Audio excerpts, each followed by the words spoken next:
Can we get started now?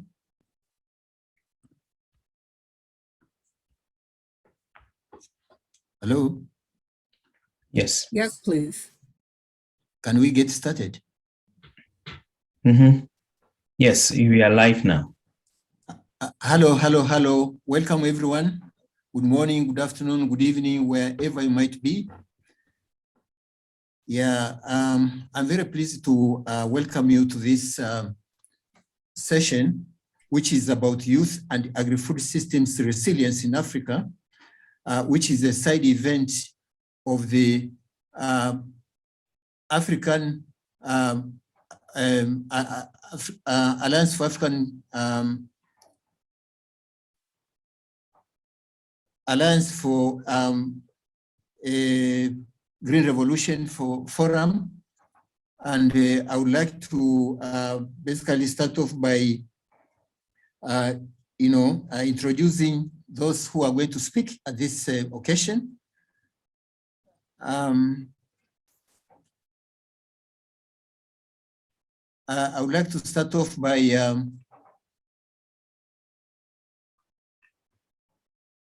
having some kind of hitch here.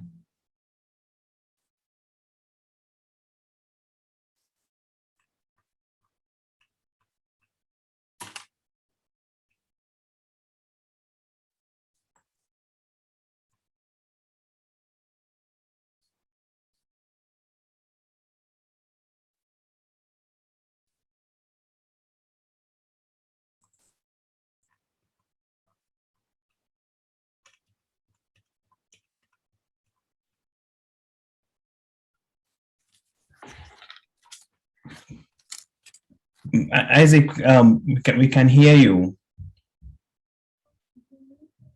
Sorry? Yeah, so I'm sorry, I was saying the first order of business is basically to introduce the speakers, and I would like you to do it for all at once so that we save time. We are going to have a keynote speaker who is Professor Louis Fox. Is a senior fellow Brookings Institute, and Louis Fox is a distinguished development economist who specializes in strategic employment creation, opportunity expansion, economic empowerment, and poverty reduction.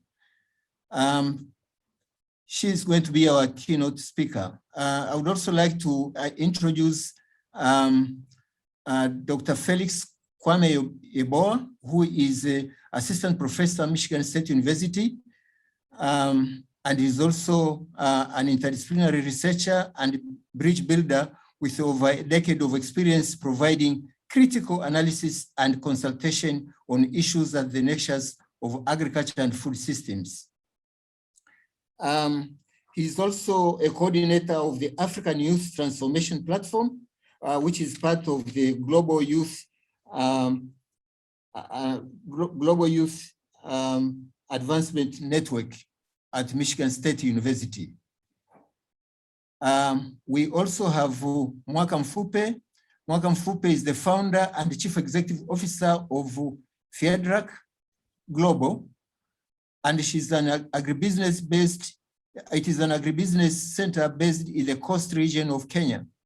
And she's the alumna of the US Department of State Professional Fellows Program at Michigan State University. The other one is Dr. Adewale Oparinde. Adewale is the founder and chief executive officer of EZ Farming, based in Nigeria. And Adewale is a serial entrepreneur and the agricultural economist with over 15 years of service. I would also want to introduce Professor Kevin Chika Urama, who is the Senior Director, Africa Development Institute, and Officer in Charge, Chief Economist and Vice President, Economic Governance and Knowledge Management Complex of the Africa Development Bank Group. And perhaps myself, I am Isaac Minde, professor at Michigan State University, and also Associate Director Alliance for African Partnership.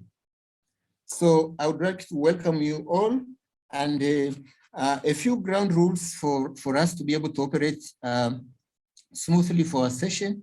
I would like to let you know that our session is basically only 1 hour and 45 minutes.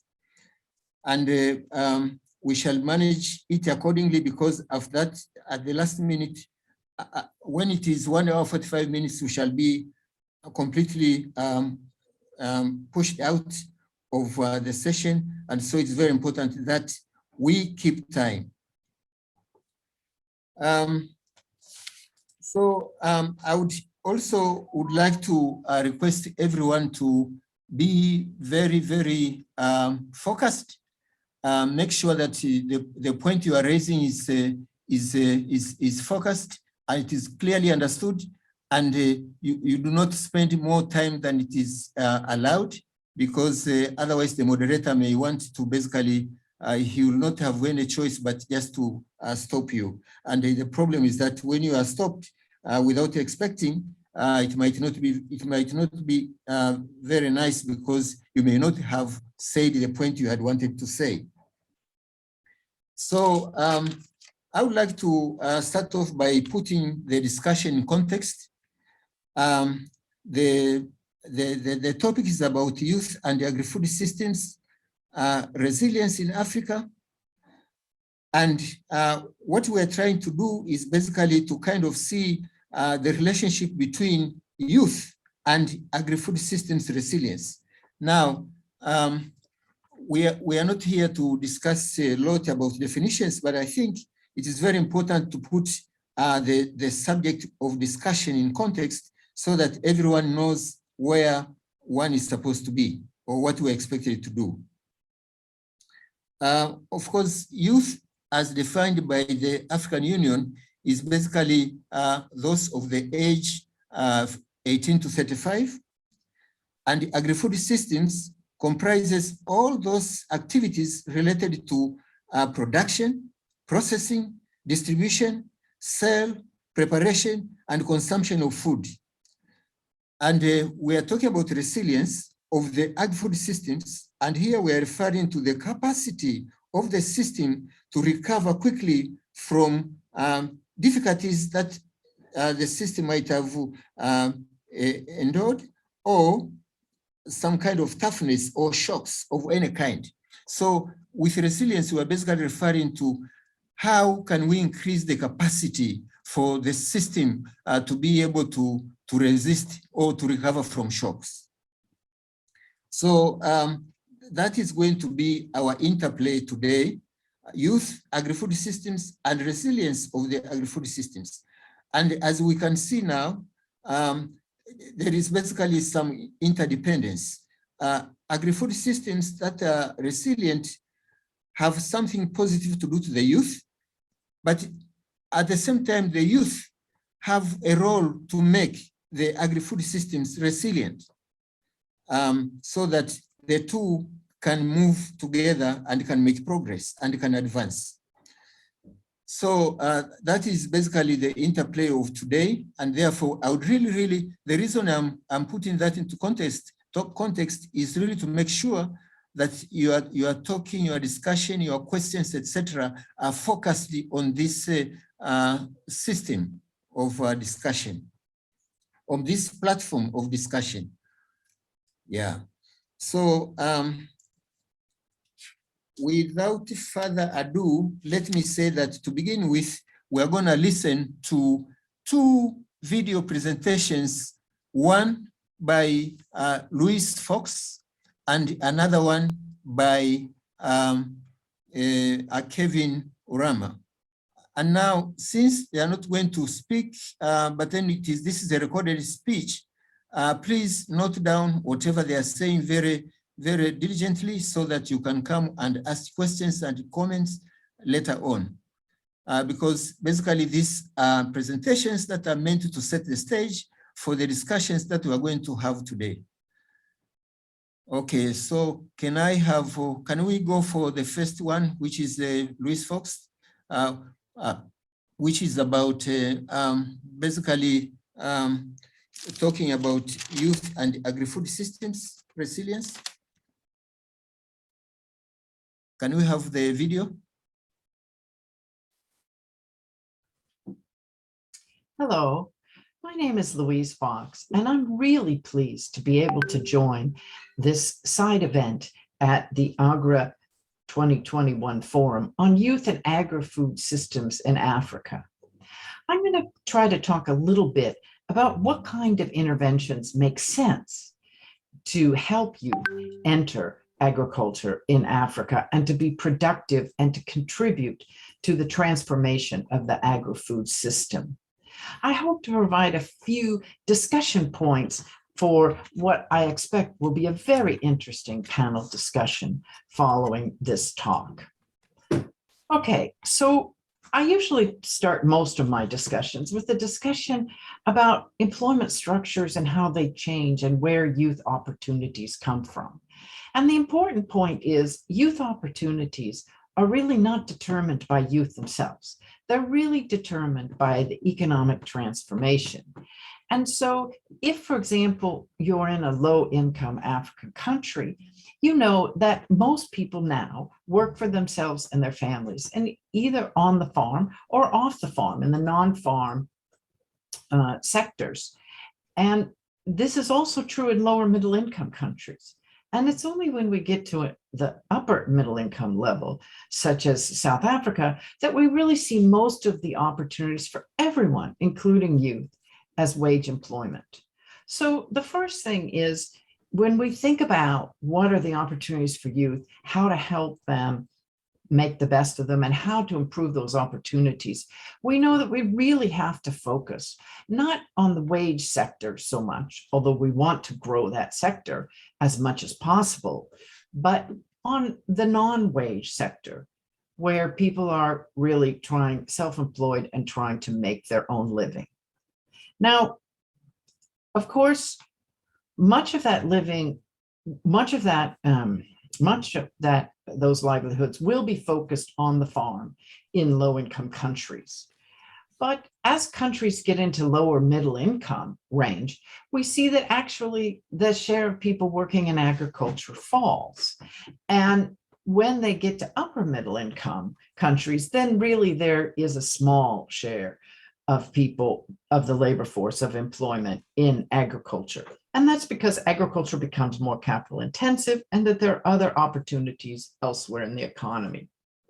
Now, when we look at this falling share of employment, we ask ourselves, well, if the share is falling, should we encourage youth to enter? Well, yes, because the share is falling, but actually the absolute size of the agricultural labor force is still growing. It's just shrinking as a share of total employment. And the reason why it's still growing is that there are still opportunities in agriculture. Agriculture is a sector of opportunity for Africa, and youth can be part of seizing those opportunities and transforming it and helping Africa feed itself and feed the world. All right, so now if youth are going to enter the agricultural sector, what do governments need to do? When do we need youth-specific interventions in rural areas? Well, I would argue that the most important issues in African agriculture, in transforming African agri-food systems and transforming economic activities on the farm so that they become more productive, earnings increase, and also, of course, more resilient and sustainable. These issues are not really youth specific. I know that when we were preparing the AGRA report, we discussed a lot which of these issues really mattered the most, but most of our discussion didn't focus on age. It really focused on how to get the whole system sustainable. We focused on land rights and markets. We focused on better technology. We focused on infrastructure improvements and the flow of information. And we focused on better credit and risk management operations, and also how to protect the environment better, how to protect social capital, how to make sure to include everyone. And most of these issues are not really youth specific, although they are youth salient. For example, land rights. If land rights are not tradable, if youth can't get access to land, then they really can't enter the sector. However, there are some youth-specific issues that might warrant some interventions, and this really has to do with skill building. Youth is a time of skill building. That's really what characterizes youth.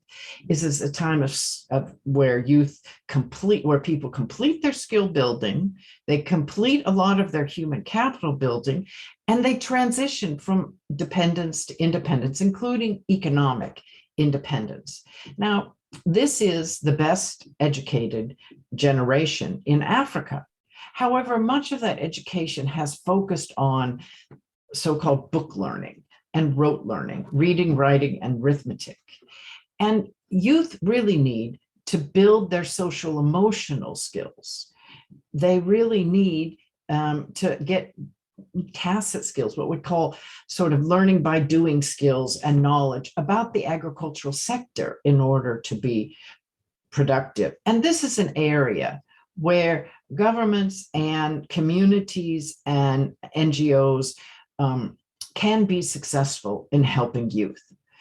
Rural youth also maybe need some more information on non-farm rural opportunities and how to seize them. The rural non-farm sector is growing rapidly in terms of opportunities, but youth may not know how to do it.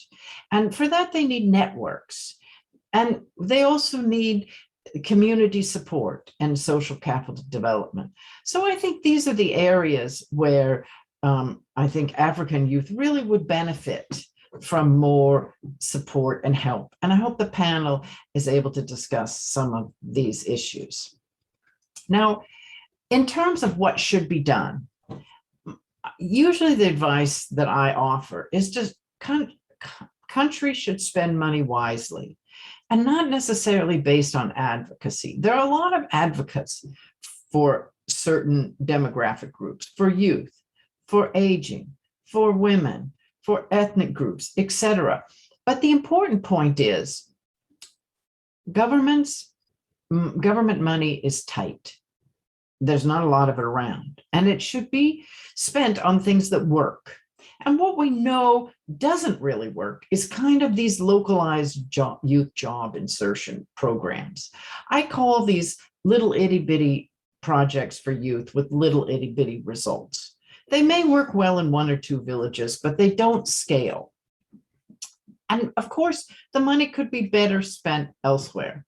So I urge those who are discussing what to do with youth to look at how to develop some of these broader programs, some community-based programs, some cheaper programs to really help youth engage, and also perhaps use some peer learning approaches to help youth learn the skills that they need to enter and be successful in the agricultural sector. And finally, I think with all programs designed, for example, to increase sustainability, resilience, earnings, productivity on the farm, we need to monitor who is benefiting and who is being left out. And I think young women are particularly at risk of being left out. That's what the data show, and that's what we need to think about. Okay, so I hope you have a good discussion about resilience, sustainability, youth, agri-food systems, and how to combine all of them for a better future for African youth. Thank you very much.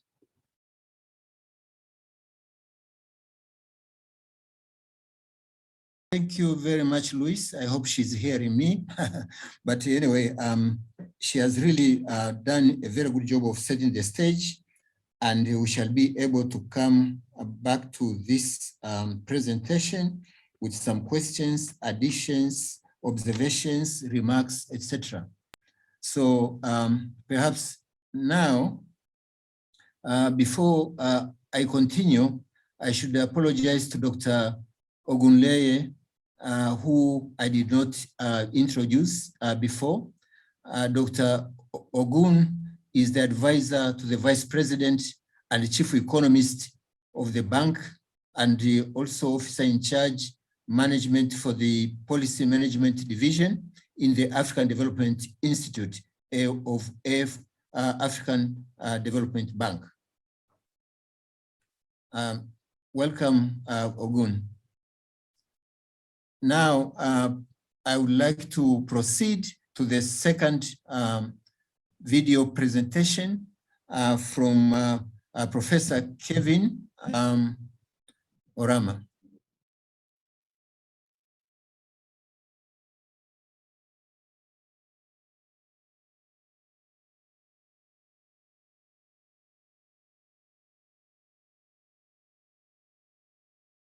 I'm deeply honored by your invitation for me to speak to you at this event on a subject that is of critical importance to Africa's inclusive growth and sustainable development transitions. Youth and agri-food systems resilience in Africa. I thank the organizers of this event, Michigan State University, for the invitation. I am excited by the topic because youth and agri-food systems in Africa are two golden assets that Africa and the world are yet to fully harness for inclusive growth transitions everywhere, especially in Africa. Africa, a continent of 54 countries and 1.3 billion people, constitutes about 16% of the world's population, holds about 65% of the remaining arable land in the world, has enormous potentials in renewable and non-renewable energy resources, minerals, and fish stock. About 41% of its population is currently under the age of 15 years, compared to 28% in Central America and 24% in Asia and South America. Africa is therefore the most youthful population of all continents today. It is projected that over the next 30 years, more than half of the world's population increase will be in Africa.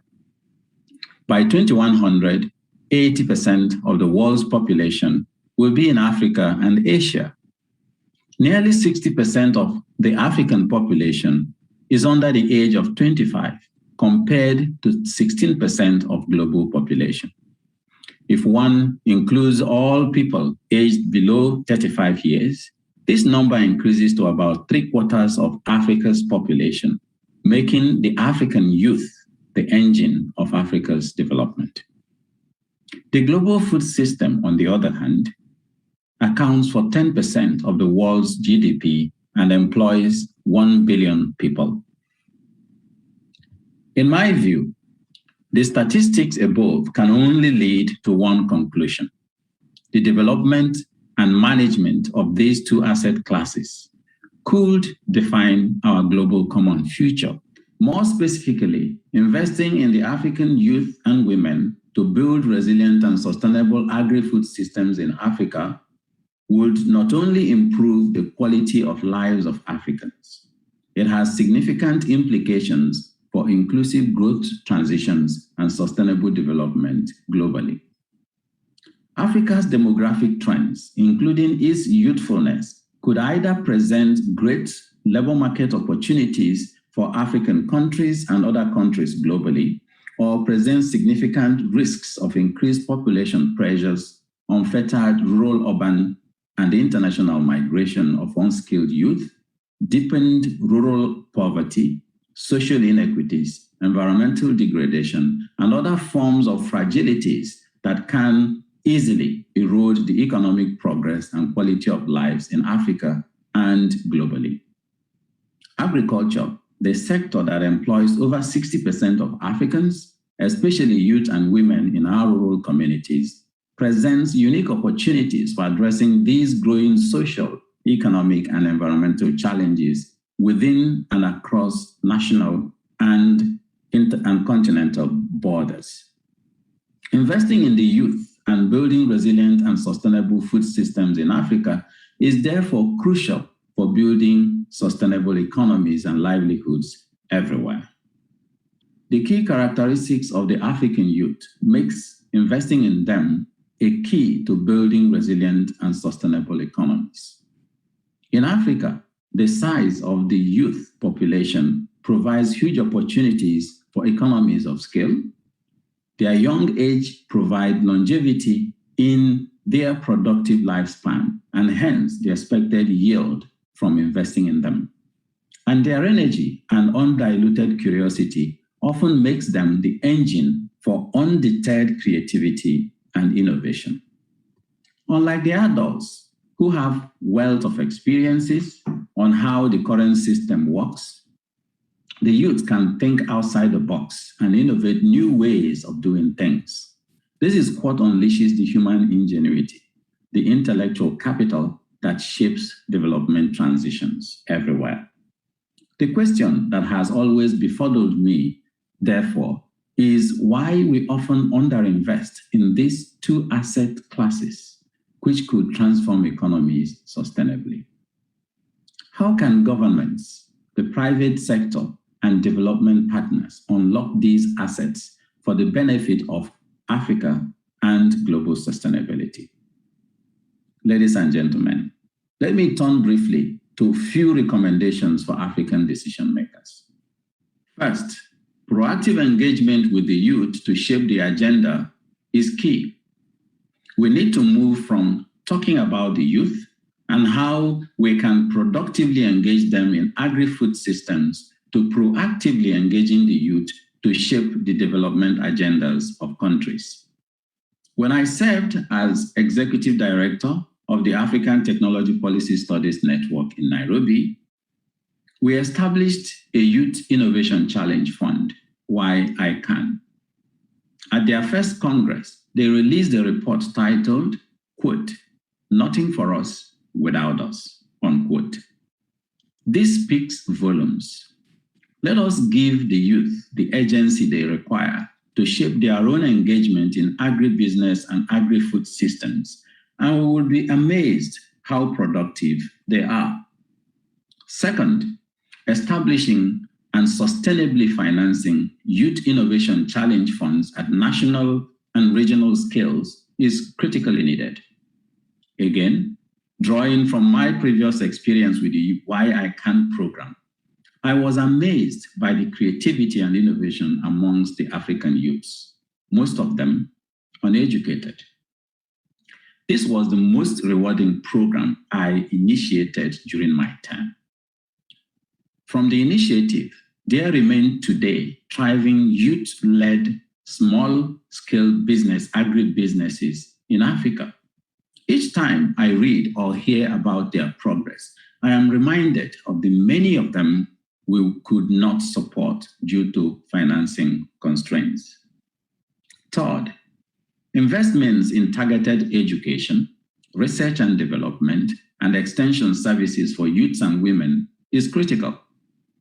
Investments in agricultural research, technology development, education, and extension services in Africa remain among the lowest compared to other continents of the world today.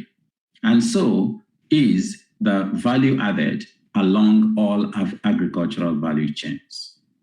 This limited investments in Africa undermines locally driven research and development and creates a weak environment for innovation in Africa's agri-food systems.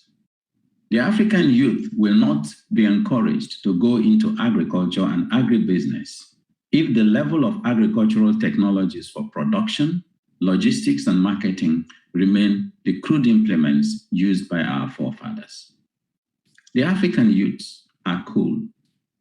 They will engage in agriculture and agribusiness if we invest to make it cool. Fourth, investing in broader structural transformation to make agriculture and agribusinesses productive and rewarding businesses is fundamental. Available data show that Sub-Saharan Africa has registered the most rapid rate of agricultural production growth since the year 2000 of any other regions of the world. However, only about 25% of this growth came from factor productivity improvements. Investing in agricultural transformation to make it more productive creates business incentives for the youth to proactively engage in the sector. Fifth, we need to invest in digitization of African agri-food systems. As we have seen in the digital revolution in Africa, the African youth is technology savvy. Digitization could allow the African youth to participate in agriculture in a very cool way. Finally, let me make just one recommendation for the development finance institutions and international development partners. Increase access to grants and concessional loans to African youth innovation programs, youth entrepreneurs, and youth-owned businesses. While the youth may not have the collaterals that are often required to access credit, experiences have shown that youths and women do deliver value. With appropriate due diligence and credit guarantee schemes, increasing access to finance to youths and women would be very helpful. In conclusion, the African youth and agri-food systems in Africa are two great asset classes that Africa and the rest of the world are yet to fully harness. We all know that investing in these asset classes yields social, economic, and environmental benefits. It is my hope that through this seminar, we will be able to make concrete and implementable recommendations to decision makers and development partners on how to engage with and harness these asset classes productively for the interest of inclusive and resilient growth in Africa and sustainable development globally. Thank you very much.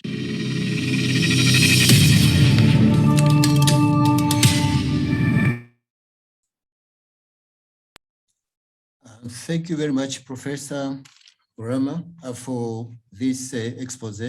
And we thank you very much for continuing to lay the ground for our discussions. I hope you are hearing me wherever you are. I would like now to basically, again, kind of before we proceed, to caution the panelists that you know, we really need to be focused on the topic, which is youth and agri-food systems resilience. And whatever we're going to say, whatever question we're going to ask, let us basically kind of make sure that at the end of the day, we're adding value to this discussion. We are adding value to this discourse of, you know,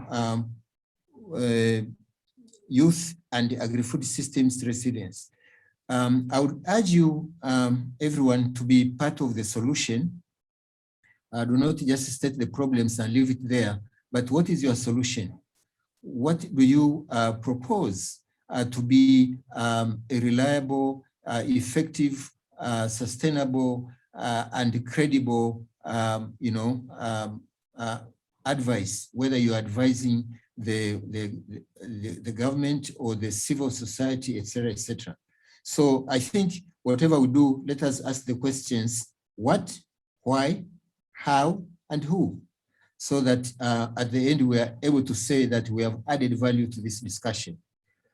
So without further ado, let me now basically move to the panelists. And the way we are going to do it is not the traditional conventional, it is not in the traditional conventional sense of inviting somebody to talk about a piece of a topic, and then you know, people listening, and therefore later on asking questions based on the presentations from the panelists. But it is going to be interactive discussion. We shall be asking some questions to the panelists, and they will be responding. But the question that they are responding is not only them, they are just leaders in that particular question. And depending on the time that is available, people can also come in, can chip in can add value to what the answers have been from these respective panelists. So I would like to get started by Eric Ogun. I hope you'll excuse me for not pronouncing the full name, but I know these kinds of names, when you mention just a bit of it, it is fine. Yeah, so I would like to ask you, Eric, given your position in the bank, and given what we have heard from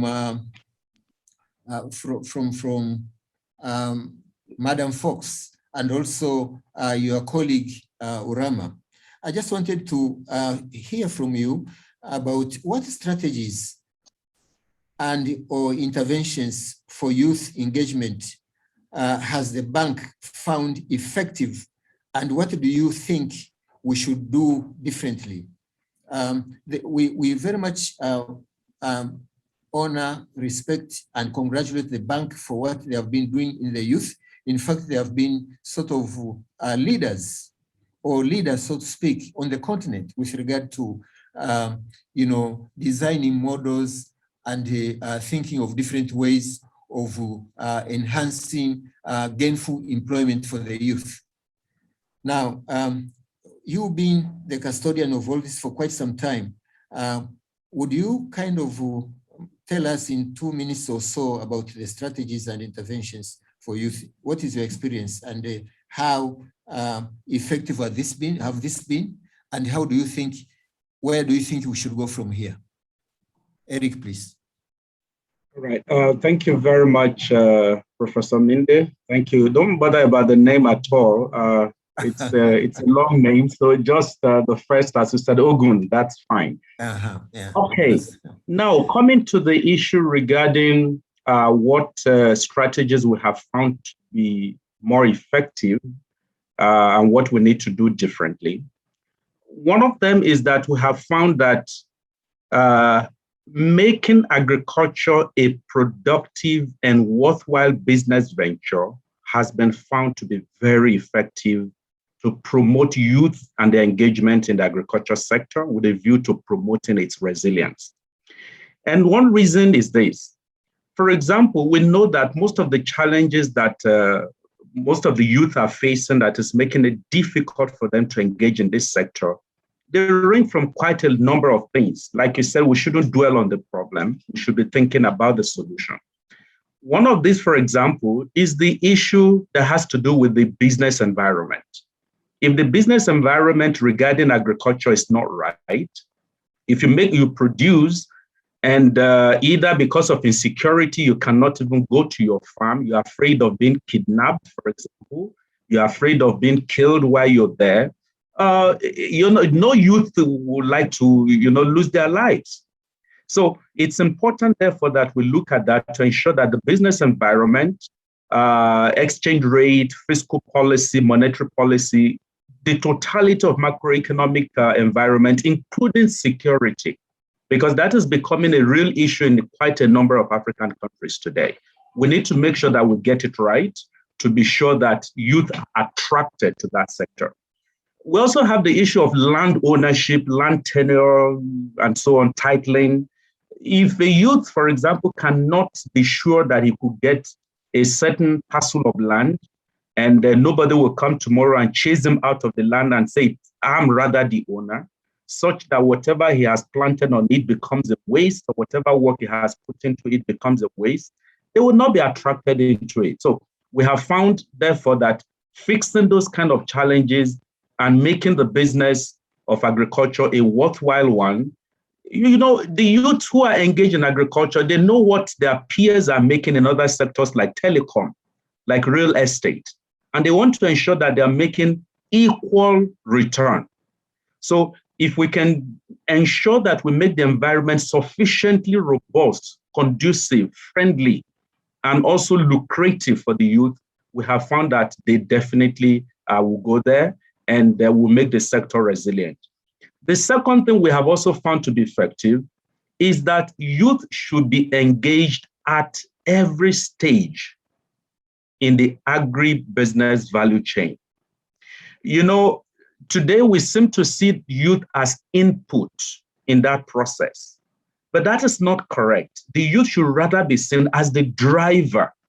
We should not be engaging them at the end of the policy process, but we want to ensure they contribute and they engage effectively throughout the process of the policy making.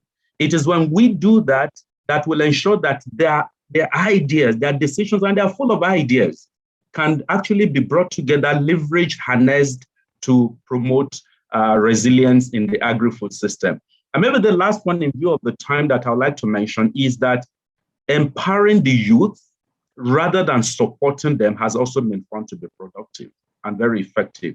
Maybe if I have a time to talk about this, one of the interventions that the bank is doing, I will allude to that a bit more later.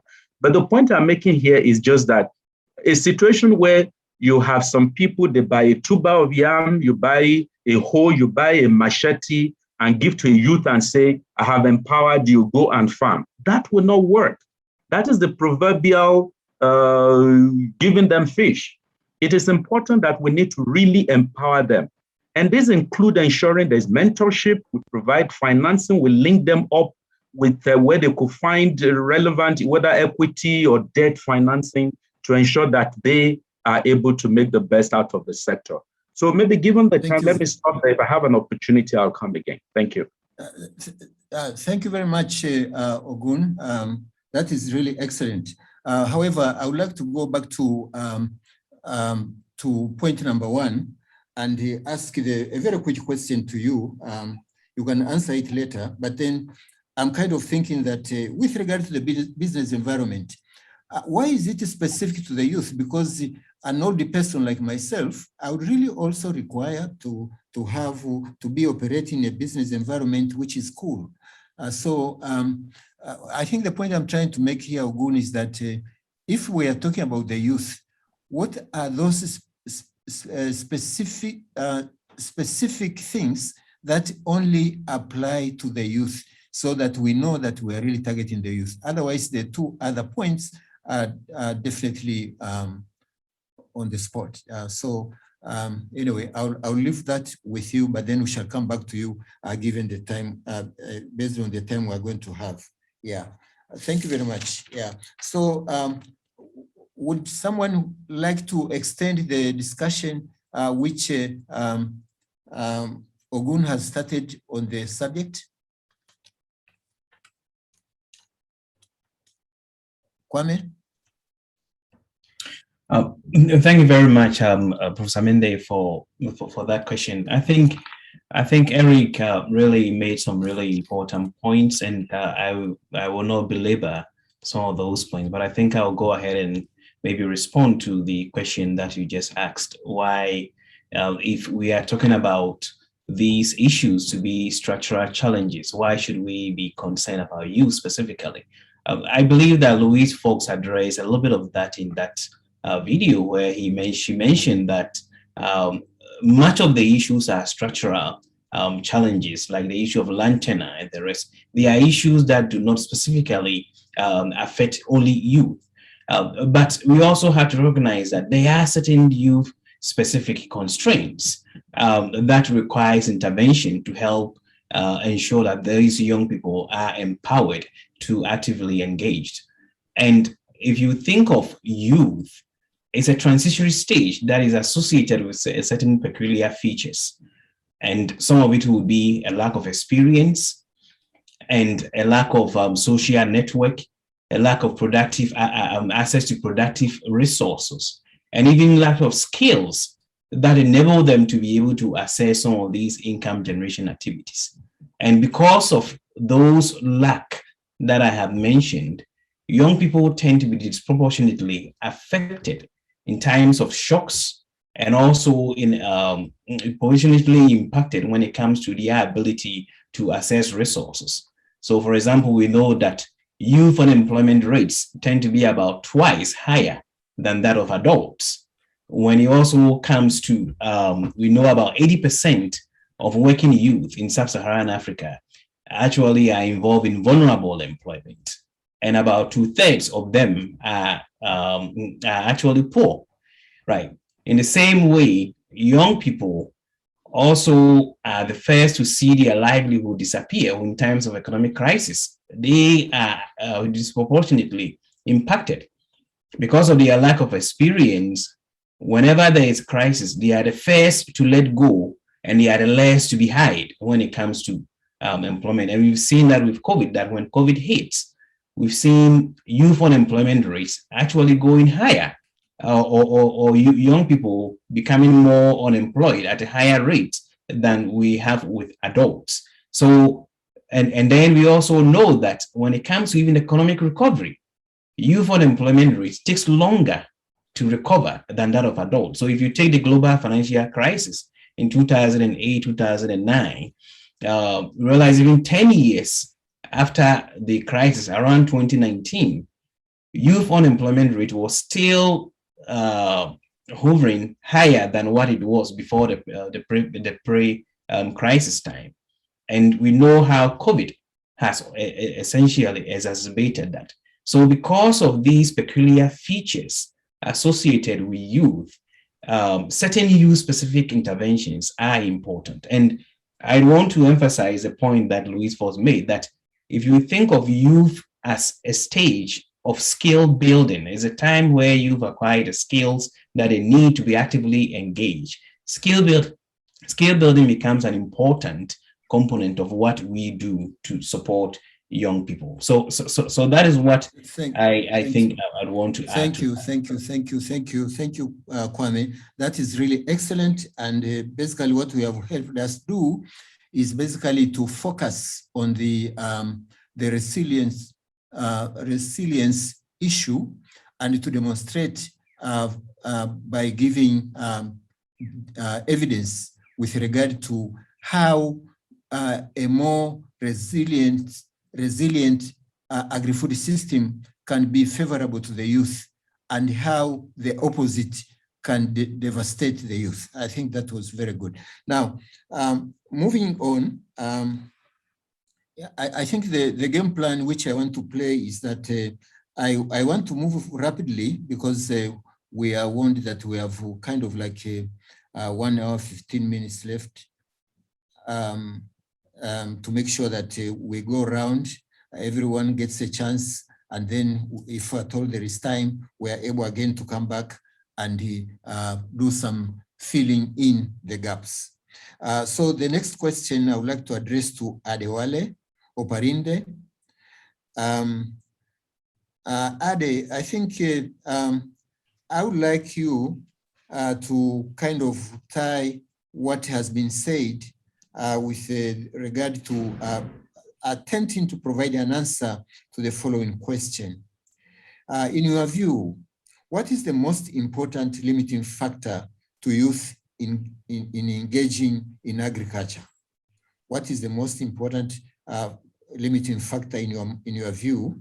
And if you can give evidence, it will also be good, which is basically sort of hindering or limiting youth in engaging in agriculture. Over to you. Yeah, thanks so much for that wonderful question. And I've been listening to everybody, and it's really interesting conversation. So I will just start with what Kwame said last, which is about the skills. The biggest challenge that we currently face, as private sector participants, is that the hypothesis of the fact that, okay, you don't have land, they don't have money, they don't have access to technology, that's why they are not able to effectively engage in agriculture. We try to test that. For example, in Nigeria, we have like 1,000 acres of farmland that we own as a company, and then we get smallholder farmers to farm the land and provide internship opportunity to young people. What we find out is not really because young people don't have access to those capital, but because they don't have the right skill set. So, like Luis also mentioned, skill gap is really the biggest thing for us in effectively engaging young people. And one of the things we are doing is through our internship program. So the internship program gives the opportunity for us to to prepare the young people for our next investment cycle. Because I didn't really mention much about Easy Farming and what we do. Easy Farming is a marketplace for agricultural investment and produce marketing. So we finance smallholder farmers, scale the farm to commercial sizes, and then connect them to buyers, both locally and worldwide. And as a give back, those smallholder farmers we are able to scale their farm, they provide internship opportunity to unemployed youth who are interested in agriculture. So skill gap is one of the biggest things that we are facing. And I think, like Luis also mentioned before, a lot of institutional effort, development organization, NGOs, government, they're providing a lot of effort into short-term, employment strategies for youth and things like that. But the key thing that is missing is really providing the right set of skills that are necessary for the youth of Africa to take agriculture to the next level. They are not interested in low value production, they're interested in technology and money. So how can we support them, providing them with that skills that will take them to the next level, more skills in AI, skills in robotics, skills in coding for agriculture. So those are kind of things that young people are interested in. And these are currently missing in the system. And we have already tested it over time using the public system to try to solve this problem. I think it's high time for government, like Luis said, that the government resources is limited. I think it's high time for government to start investing in creating an enabling system for the private sector to come in and try to take over agricultural education instead of us to depend on the traditional institutional environment. So I don't want to take too much of time, but I think along the line I can talk about more other things. I hope that helps. Thank you, Ade. Thank you, Ade. Excellent. And in the event that you get time later on, it would seem to me that it would be very, very useful if we kind of are able to basically continue peeling the onion to kind of basically unpack the whole question of skills, because as one would expect, of course, this is going to be very much,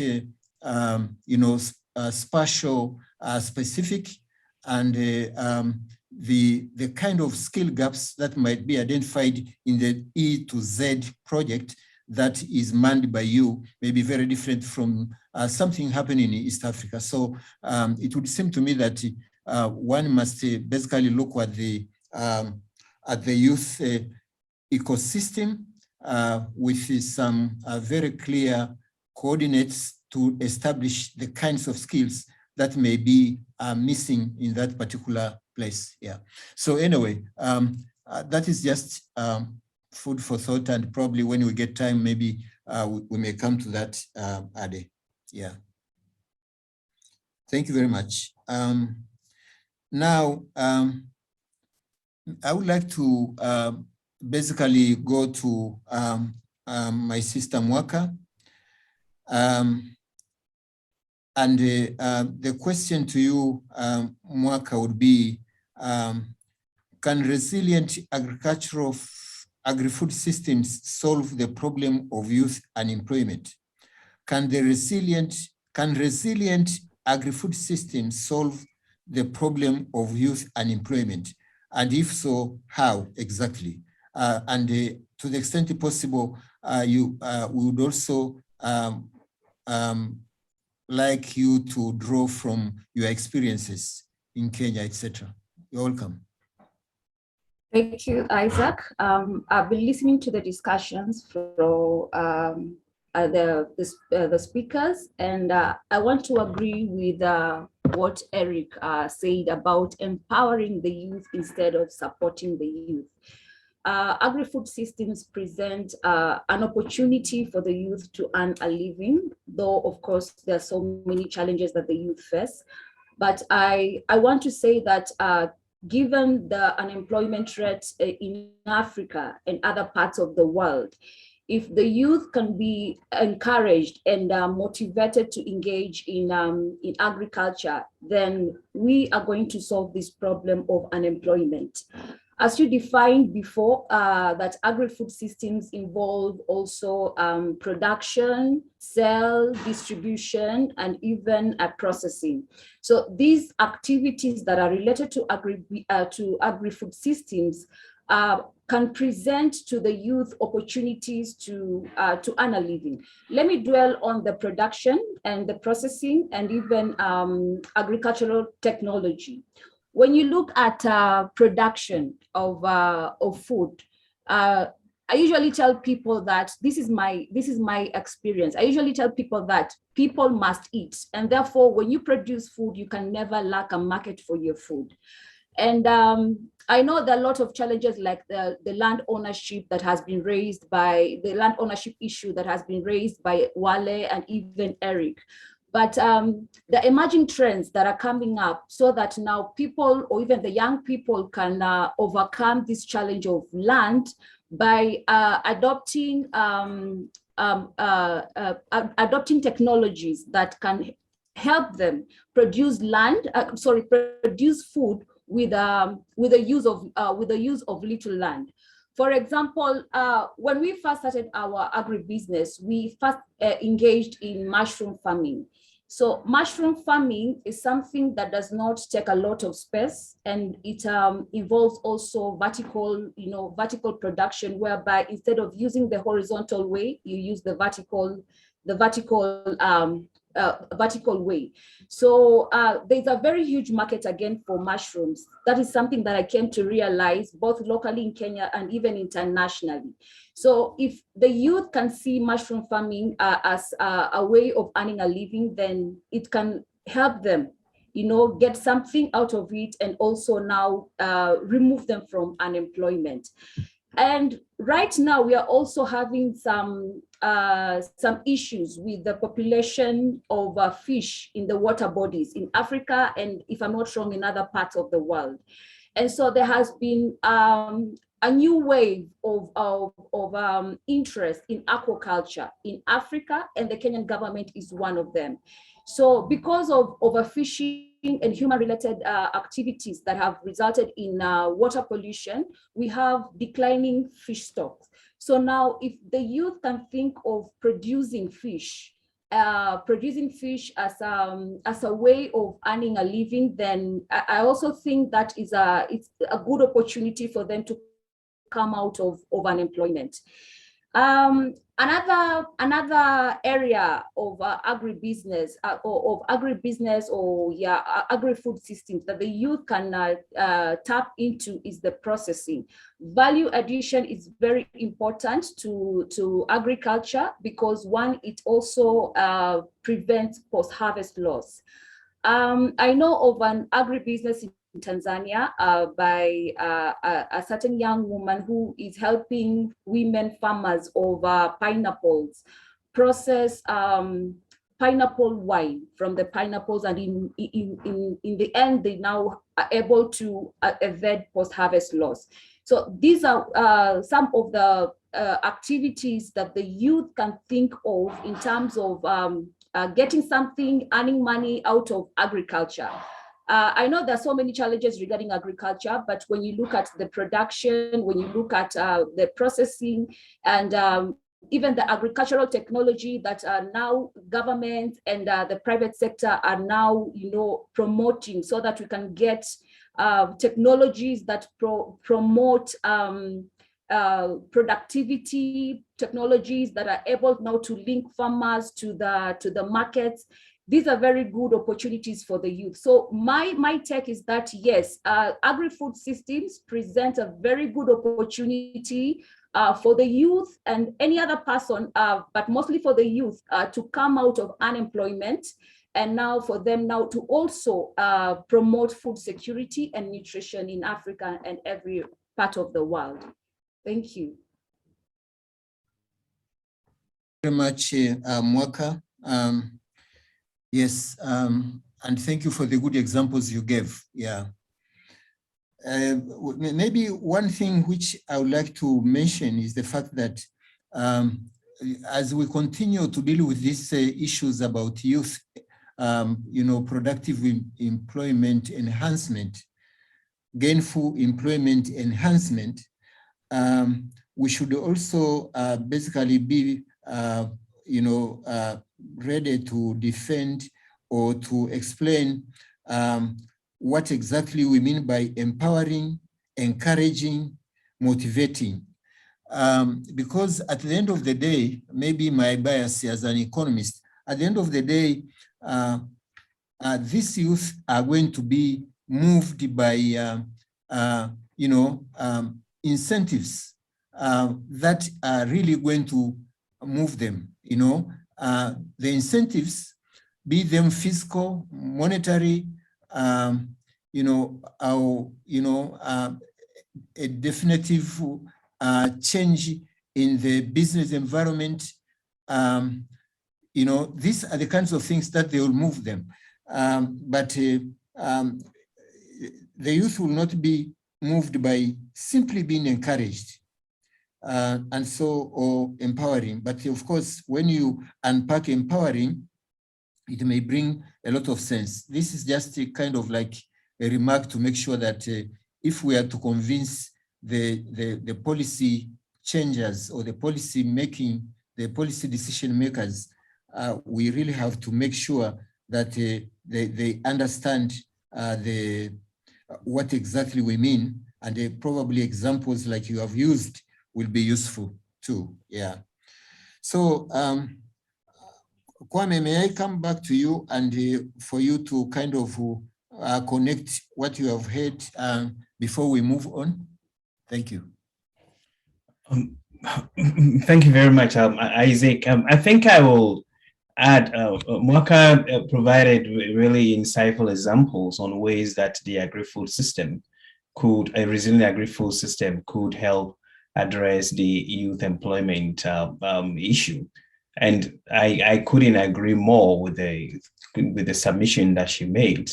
I would add by saying that a resilient Agri-Food system may not necessarily be a silver bullet, but it is a very critical component to address the youth unemployment challenge that we face, both in terms of direct provision of jobs, as she had alluded to, but also the ability of the agricultural and food system to be able to stimulate employment opportunities in other sectors of the economy.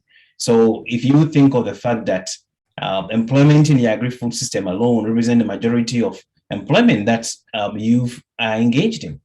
So about 40 to 63% of youth, that is those between the ages of 15 and 24, and about 25 to 49% of young adults, that is those between the ages of 25 and 34, are engaged in farm-based activities. If you also think of the off-farm segment of the agri-food system, you still have about 8 to 16%, depending on the country, of youth that are engaged in the off-farm segment of the agri-food system, to agro-processing, the food distribution and transportation. And then an additional 10 to 25% of total full-time equivalent jobs that is held by young adults are also within the off-farm segment agri-food system. So together, the farm-based activities and the off-farm segment of the agri-food system represent majority of the employment that young people are engaged in, which means that any shocks that undermines the growth and the resilience of the agri-food system will put the livelihood of all these young people into jeopardy. But a second point, which is quite critical, is the idea of multiplier effects, right? We talked about the youth employment challenge is a subset of overall shortage of high earnings in the general earning jobs in the general economy because of slow structural transformation.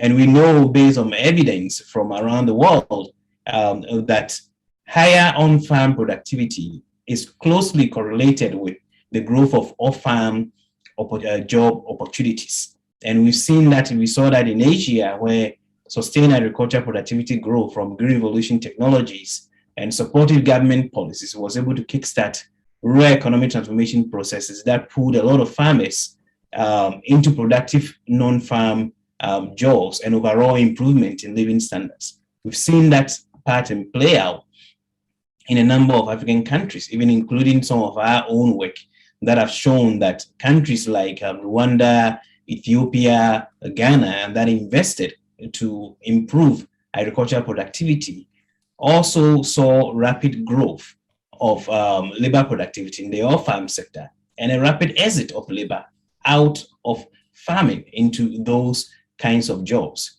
So trying to foster resilience and agricultural productivity growth is therefore not only critical for those young people that are engaged in agriculture, but also to expand the pace of employment and income growth in the off-farm segment of the economy, that other people could also take advantage of that. And I want to emphasize this point that the talk about getting young people to enter into the agricultural sector is not to keep young people in the agricultural sector. It is rather to help harness their youth innovativeness and the energy that the young people has to increase productivity in the agricultural sector, so that that multiplier effects that agriculture is able to have to increase employment and income will be able to take place to allow overall growth in the economy. As a matter of fact, a productive agriculture will need less and less young people to be engaged in the agricultural sector. So just wanted to highlight that point quickly. And I don't know if I still have some time, but I could have touched a little bit on the question that you asked about empowerment. And I think I will just say that briefly that in my thinking, go ahead, please. Yeah, in my thinking, thank you, Isaac. In my thinking, empowerment will have two components. Empowerment, one is agency, recognizing youth agency, and that is where we talk about elevating youth voices to make sure that they are not just subject of research, or they are not, we don't speak about youth in terms of they are just individuals that are vulnerable or helpless individuals that we are supporting, but individuals that are co-partners who can come and co-create. We respect their decision and we support them to actualize that decision. And I think the second component will also be access to resources, giving them the skills and the resources that they need to adequately implement those decisions that they have come up with. So those will be my my quick remarks, and I'll let my other panelists weigh in on this. Thank you, Isaac. Thank you very much, Kwame, for unpacking the empowerment. And I think it is very useful to put it at the back of our minds as we talk about it, so that it does not become just a word to kind of say, you know, we want to empower them, but then to kind of basically be able to peel the onion and say, this, in this case, we mean ABC, then we are likely to be heard more loudly. Yeah. So perhaps what I would like to do the following. I would like to make a quick round again of 2 minutes each to the panelists, and then we'll see how time favors us before we decide what to do next. Yeah. So maybe if I may start with Ade for this time, I would like to kind of like Ade to comment or come up with something, give us a few observations with regard to how best can we bridge the gap between aging and the experienced smallholders versus inexperienced but educated youth. This can be quite debatable, but I just want him to kind of comment a bit on this too, and also to basically tell us whether there is anything serious in thinking about this gap in this case anyway. Ade, please. Oh, thank you. Yeah. to set this thing, you know, the stage for my response to that, you know, if you look at the smallholding agriculture in Africa, you know, the majority of those who work there now are over 60 years old, right? And then you look at the trend of the face of Africa, it's youth, right? So we have, you know, aging asset in agriculture, and we have trending young population. So who the young population sees agriculture as dirty, as small, as, you know, as poor, you know, because there's no access to credit. So how can we bridge the gap between these people? Because there needs to be an intergenerational transfer, right? So the first thing is to understand, like everyone have been saying, the first thing is to understand these young people that we are really trying to support or trying to encourage. What do they really want? What are they interested in, right? And if you look at most young people, like any young person in the world, they are interested in innovation. They are interested in technology. They are interested in money, financial sources. And this is more pronounced in Africa right now because, you know, they say, you know, finance, for example, in the country like mine, like Nigeria, financial success is something very important for young people. And agriculture does not present that right now because they see the people working there. They're not really, so what do we do at Easy Farm? The first thing is to understand these people, like I said earlier. We now understand, oh, they are so much interested in technology. So for example, I'll give you an example of what happened during last year, COVID-19. Some of the interns within Easy Farming realized the power of social media and how they can use that to get the produce from farmer closer to the consumer. Because if we can cut out the middleman, then we can increase more profits for the farmers, right? So then the question is, how can we encourage these young people to solve the problem of, for example, market linkage, which is a big problem because of infrastructural challenges in Africa. So setting up in 2020, they developed a technology, M-Seller. Within 1 month, they generated over $20,000 in sales. That is understanding the problem, unleashing the right energy to solve the problem, and then taking advantage of the opportunity. So it is very important for us to meet the young people where they are. All of them are on social media right now. The consumers of agricultural produce are also on social media. How can we develop a super platform that reduces the barrier for young people to be able to build their business? Like if you look at Shopify, for example, you can go on Shopify now right now and create your own online platform and start selling. So then the question is, how can development organization, government invest into such super platform that make it so easy for young people to create their own system and begin to solve problems? So that's one example. And then the other issue is that we need to start looking inward as Africans.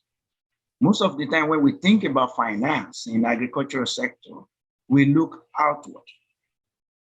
But how can we take advantage of crowdfunding equity investment into agriculture and let our own people support the development in agriculture? One of the ways is to ensure that we provide the right regulatory and policy environment for equity crowdfunding to take place in Africa. One of the few countries that have taken that stride is Nigeria. We recently passed the law. But that law is so stringent in the sense that they cap the total amount of money that a startup can raise at 100 million naira, which is about $230,000. That is too small. So there are several things that can be done, but it's a good step in the right direction. So if several other countries can take into that kind of innovation and try to, make the environment easier for young people to be able to get involved into agriculture and challenging them into solving critical African problems. Africa is problem-centric. We need to become market-centric. Thank you so much, Eddie. Yeah. Okay. Thank you so much, Eddie. Thank you so much. Maybe if I could give Kwame just a minute, because he has been researching quite a bit here. Would you like to comment a bit on the question of aging population in agriculture, Kwame? I'm giving you 1 minute, please. Yeah. Isaac, thank you very much. Let me try and make it quick. I think this is one narrative that has really undergate a number of youth issues, but some of the data that we've been looking at indicates that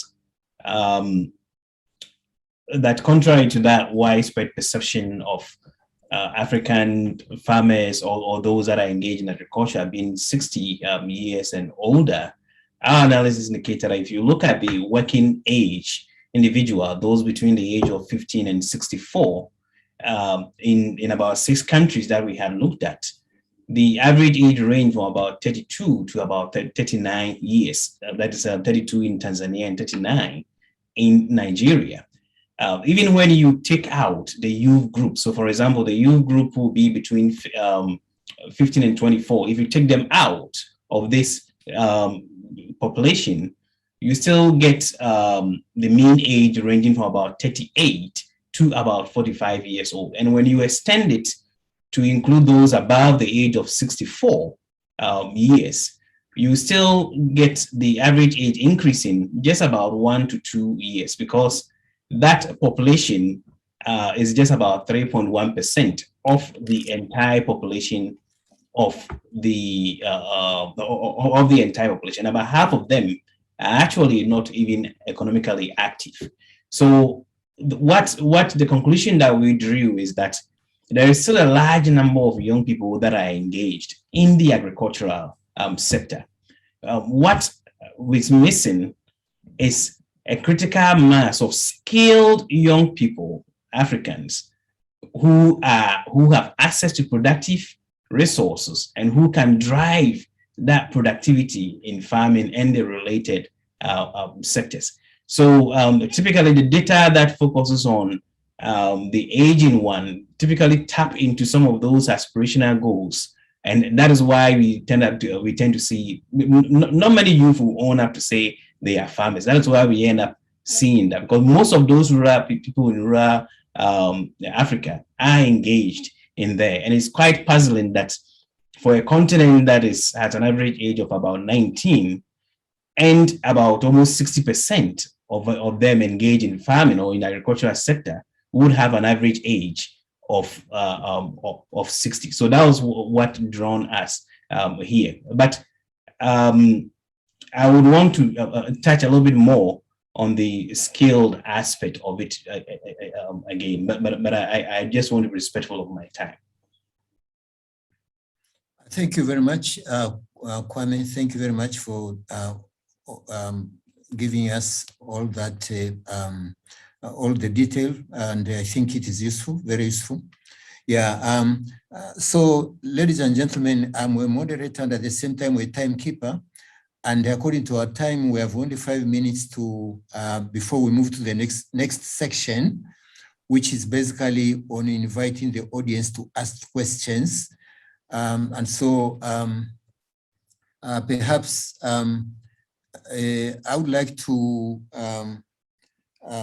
maybe sort of get to another question, a very quick one, which I believe is going to take about a minute to answer. And this one, I think I would like to address it to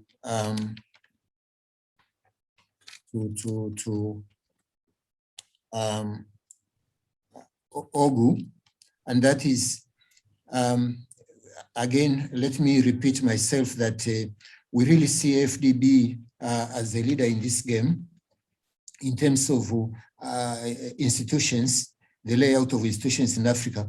And I would like you to comment very briefly on what is the African Development Bank doing to support youth resilience and their contribution to building resilient agricultural food systems. What is the FDB doing to support the youth resilience and their contribution to building resilient agri-food systems. Okay, let me just, in view of the time, you've said I have just 1 minute. Let me just talk about one of them briefly, which is what we call the Enable Youth Program. Enable is an acronym that stands for Empowering Novel Agribusiness-Led Employment. And what this program is designed to do is to encapsulate the 3 issues I mentioned earlier, which is to empower the youth, to ensure that we put them in the driver's seat, and we also ensure that we engage them and provide them the assistance they need through capacity building, through mentorship programs, through internships, and so on and so forth. So what we do here is to ensure that youth are empowered at each stage of the agribusiness value chain, so that they do not just become just agriculturalists or they get employed, but they themselves should become employers of themselves and of labor. And this is through harnessing their new skills, the technologies, as well as financing, which we have all around. Basically, this program has 3 components. The first one is the issue we have talked to a lot, which is enabling the environment so that there's decent youth employment in that sector. Not just employment, like I said, including entrepreneurship in that sector.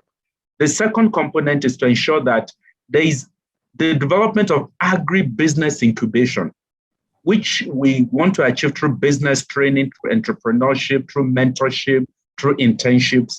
And the third and the last one is by facilitating access to finance for the youth, so that for those who are interested in the business, they are not just there for a short while and then they fall off, but they can be there for longer, thus building the resilience in that sector.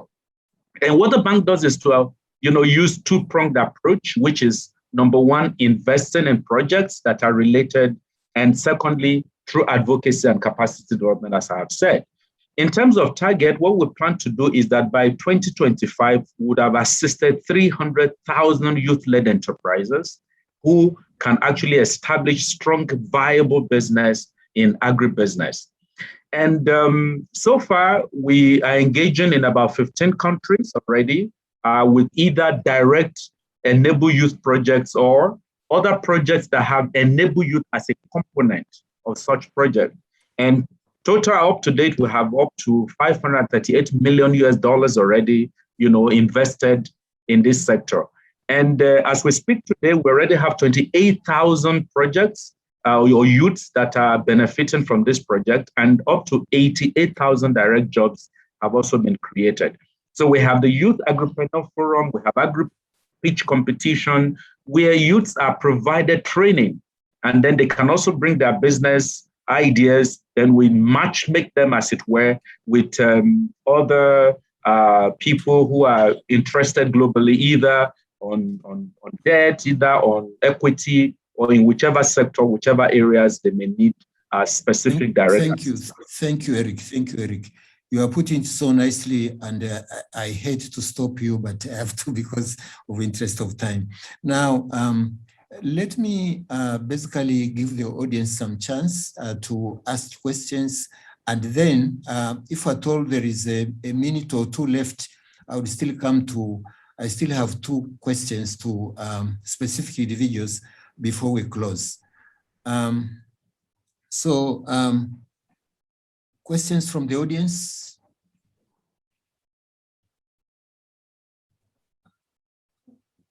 Kwame, how do we go about this? I think that there's a couple in the chat that yes, we're able to see. So there are a couple of them in the chat. Yes, for example, there is one question to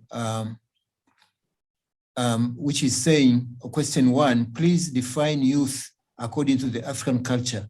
I've discovered that this term does not hold the same meaning in the United States. If I am correct, youth professionals in Africa are classified in the ages of 18 to 23. Can you get an answer to that? Isaac, I think I can jump in quickly. Yes. So typically when we talk about youth, there are two main definitions that we use. The first one is the United Nations definitions, which classify those between the ages of 15 and 24 as the youth bracket. But the African Union extends this upper limit to age 35. So those between the age of 15 and 35 are classified as youth. But I also want to emphasize that besides the age-based definition, which tends to be quite limited, it's also important to look at other characteristics associated with youth, because you'd say look at some of the social context within which this person comes from. So, for example, a 15-year-old girl who is in school does not have the same kinds of needs as a 15-year-old girl who is a teenage mother. Those are two different kinds of youth that we deal with. And I think that is also something that we need to emphasize when we are dealing with youth programming, that these young people are not a homogeneous group of people. So whenever we are having some kind of interventions, it's important that we segment them in ways that we can address their needs and tailor interventions to the specific needs that those young people may have. So that will be my quick response to that. Thank you. That's a very good answer. Yeah. So maybe another question is, who in communities would you recommend to be included in the empowering of youth with regards to developing them in agriculture? And here we are thinking about community partnership opportunities. This is basically directed to Eric. If you can come in, Eric. If I can say it again, who in communities would you recommend be included in empowering youth in regards to developing them in agriculture, thinking about commodity partnership opportunities? Eric, very quickly, if you have an answer to that. Yeah, just quick one is to say we have a traditional system, in place, which has been working very well for quite a while. We have youth in most of our villages, most of our communities. We have age grades, we have youth organizations, we have civil society organizations, working there. So I think that would be a starting point. These social organizations, some are women, some are related to gender. I think it's good we start harnessing or leveraging those opportunities, those structure we already have on ground. And there's a lot of respect by most of the youth members, of those communities, because you don't want to be seen as an outcast, because the system has a way of ensuring that if you don't comply, for example, to a certain norm, you are more or less like extradited, or you are excommunicated, from disfellowship, as it were, from that system. So because of the respect that people have for those traditional youth organizations, women organizations, and so on, my strong suggestion would be we start from there and say, how do we build on that? Because in some cases, for example, if people are given loans, and they know that if they don't pay, there are some sanctions within the community, because they will be given bad name, like a kind of name and shame. They will want to comply. They want to, behave, well. Maybe beside youth organizations, we also have the cooperative organizations that are well organized, where you have people, some group of people who belong to it. So this is another organized system that we could tap into in engaging the youth in the sector.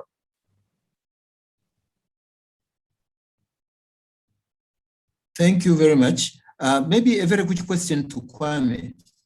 Can you please explain, Kwame, further on what you mean by the aim is not to keep youth in agriculture, but to harness their youth innovativeness? Does it mean that youth are not meant to stay in agriculture? Can you just clarify, please? It's a question. Yeah.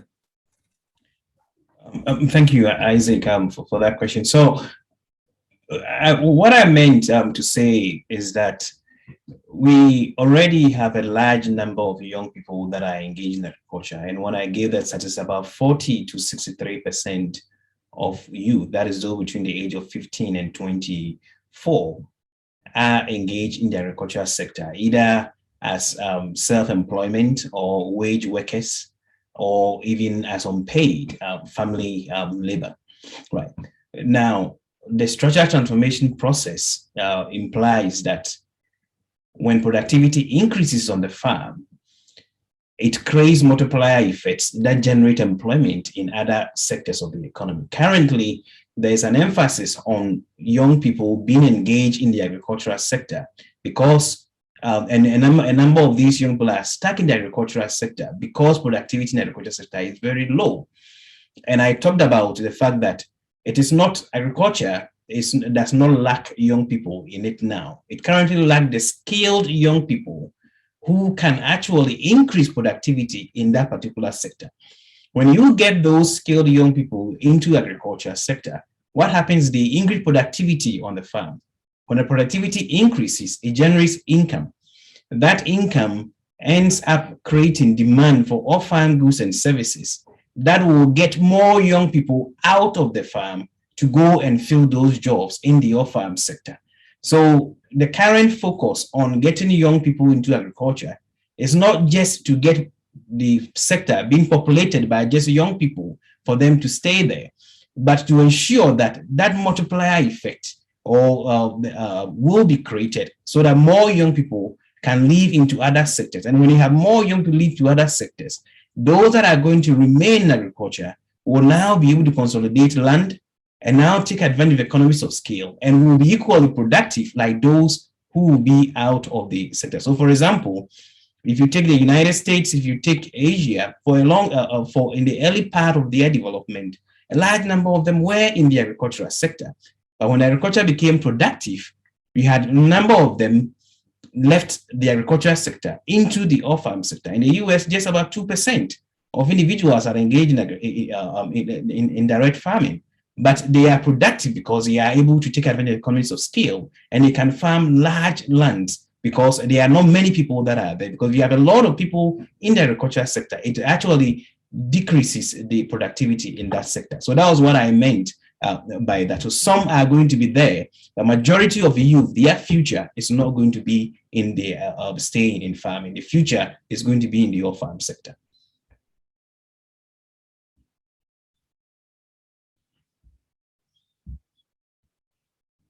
Isaac, I think you are muted. Thank you. I'm saying I have the last question here, which I'm going to basically allow any one of the panelists to respond to. And that is, can the attitude of youth towards engagement in agriculture contribute to the level of resilience in the agri-food systems? Let me repeat, can the attitude of youth towards engagement in agriculture contribute to the level of resilience in the agri-food systems? So here, I think the question is referring to what we said earlier on when we were setting the stage, that it is not a one-way, but then it is a two-way traffic. In other words, agri-food systems, resilience can be benefiting the youth, but then the youth can also basically be contributing through their actions to resilient agri-food systems. So, and it is the latter that the question is on. So, any volunteer, please, from the panelists? One, two, okay, here you come. Mwaka, please. Isaac, I would like to say that, yes, the attitude of the youth can contribute to resilience in the agri-food systems. For one, if we have a positive attitude amongst the young people, then we are going to build, a resilient agri-food system. So I want to reiterate what Kwame said before, that now there's a large number of the youth engaging in agriculture. So if now there's a large number of the youth moving towards agriculture, then it simply indicates that they have embraced a positive attitude towards agriculture. So yes, that is my take, Isaac. Maybe Thank let me. you very much. Thank you very much, Mwakamupe. Here comes Eric. Eric, would like to add something for 30 seconds? Yes, I just want to add that that is the essence of policy. Policy is meant to redirect situations, environment, to ensure it's suitable for certain things. If the attitude, let's even assume, for example, the current attitude of the youth does not seem to be favorable. What we should be thinking about, whether international organizations, whether private sector, whether development finance institutions or the government, is what can we do to ensure that we change this attitude? And as we had mentioned earlier, we have a lot of opportunities in there.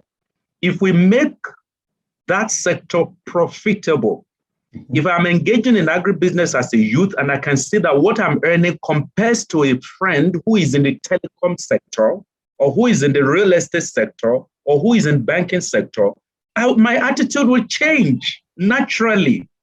If I know that the infrastructure that is available in the rural areas are as good as I will get if I'm staying in the city, naturally, I will want to go there.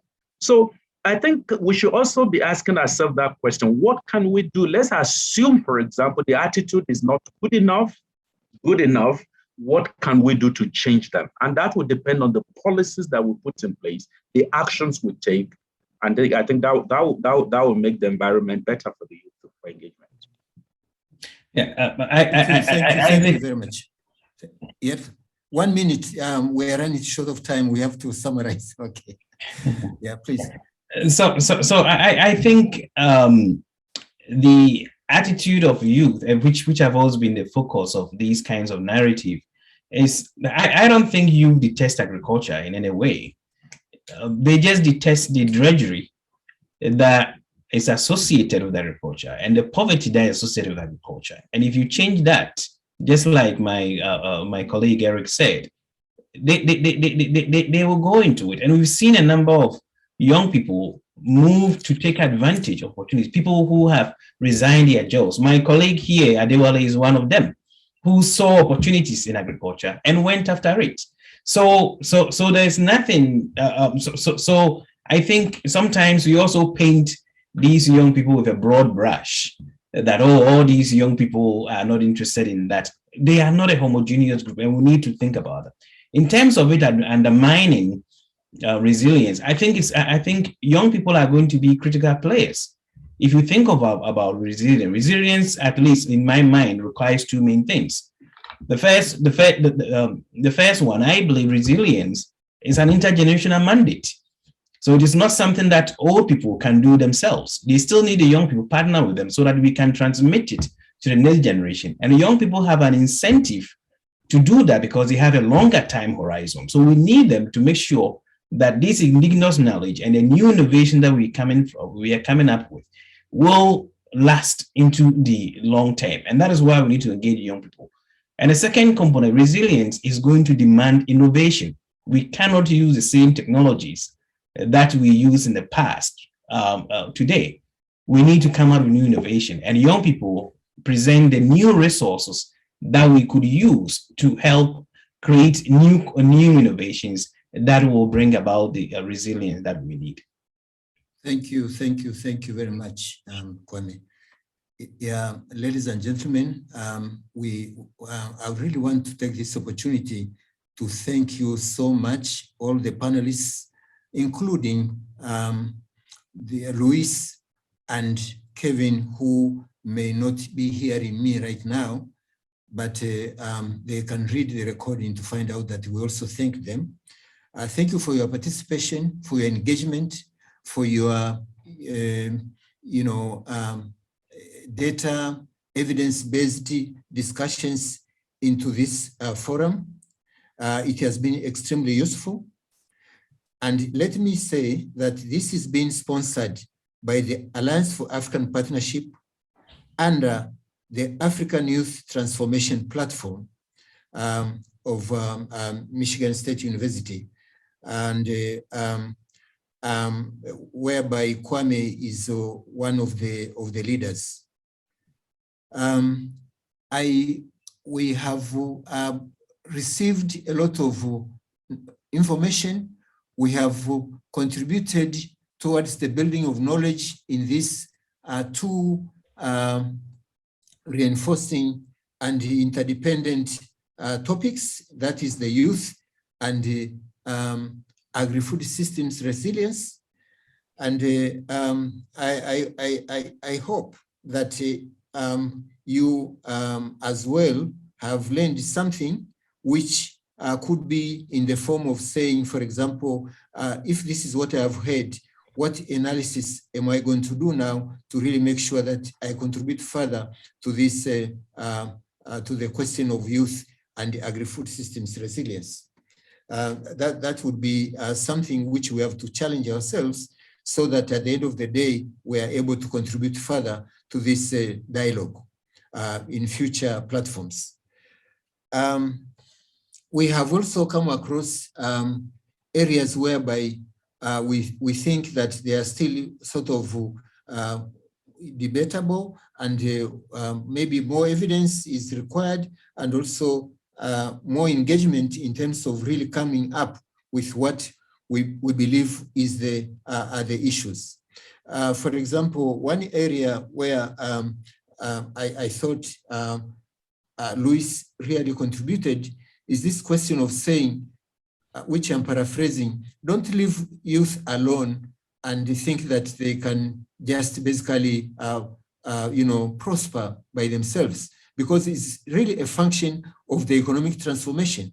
And I think that speaks volumes. And I think that has a lot to do with regard to policy, be it fiscal or monetary or otherwise, because youth by themselves, however much they may struggle, they may not do it all. They need help.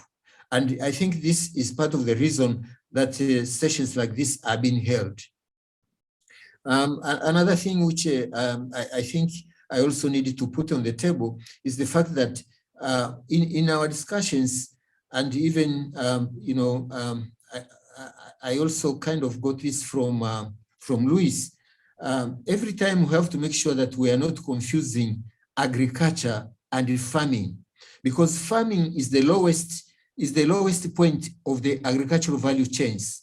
And I think this farming, by and large, is what we may say it is hated by the youth. But agriculture, in the context of its value chains, especially when we talk of, for example, production, we come to processing, grading, distribution, logistics, warehouse, and the related storage, etc., etc.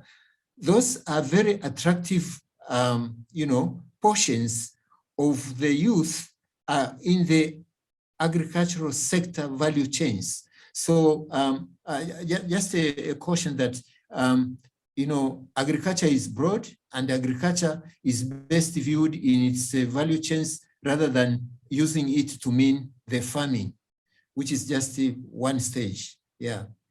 So I would like to thank you so much. We are 3 minutes after our time, and I'm glad that they have not ditched us off, but I'm sure they're going to do it in a second. So I would like to thank you very much. Thank you very much. Thank you so much. Bye for now.